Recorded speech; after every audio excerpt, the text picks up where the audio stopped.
Баршаңызға қайырлы күн достар. Бүгін сіздермен дәмді, жұмсақ, дастарханның сәнін келтіретін осындай әдемі нәзік пончиктер дайындаймыз. Видеоны соңына дейін қараңыздар. Каналыма тіркеліп, лайк басып, пікір жазуды ұмытпаңыздар. Қажетті заттардың тізімін описанияға жазып қалдырдым. Ең алдымен құрғақ таза ыдысымызға сүт құямыз, қант саламыз, ашытқы саламыз, араластырып, бетін жауып 10 минутқа тындырып қоямыз.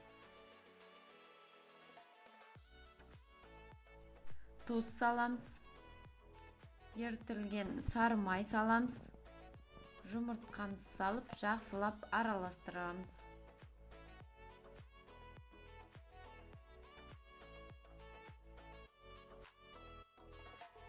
Енді ұнымызды салып, жұмсақ қамыр илейміз.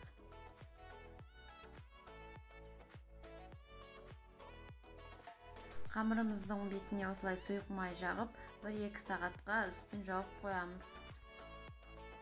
Қамырымыз осылай көтеріліп шығады, оны 2 бөлікке бөліп аламыз. Қамырымызды осы видеода көрсетілгендей жайып аламыз. Қамырымызды енді осылай дөңгелек етіп кесіп аламыз. Одан соң осы кесілген қамырдың ішін тағы да кесіп аламыз. 5-10 минутқа бетін жауып тындырып қоямыз.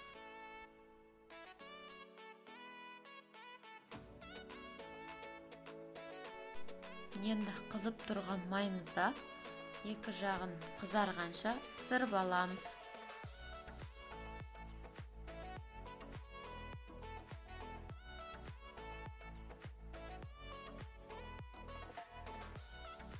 Пончиктарымыз осылай әп-әдемі болып, жұмсақ болып пісетін болады. Енді қағаз майлықтың үстіне бір-бірден алып қоямыз. Пончиктеріміз дайын. Бетіне сүртетін шоколадын мен водяной баняда ертіп алдым. Енді шоколадымызға осылай бір-бірден батырып алып, қалауларыңызша безендірсеңіздер болады. Мен қара ақ шоколад қолдандым. Біздің жұмсақ, тәп-тәтті, осылай әдемі болып пісетін пончиктеріміз дайын. Барлықтарыңызға жасап көруге кеңес беремін. Видеоны соңына дейін көргендеріңізге рахмет.